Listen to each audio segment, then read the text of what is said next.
Today I'll show you how to place a logo on a t-shirt in Photoshop. Not only we're gonna place the logo on the shirt, but we'll blend it perfectly as well, as if it's already been printed on the shirt, if that makes sense. So first things first, duplicate the shirt layer by dragging it and placing it on the new layer button. Go to Filter, Gaussian Blur, and set the value to 8.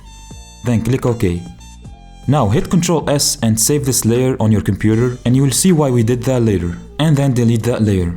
It's time to bring up the logo shirt right now, so click on File, Place Embedded, and drag your logo to Photoshop. Resize it with Alt, then change its blend mode from normal to multiply.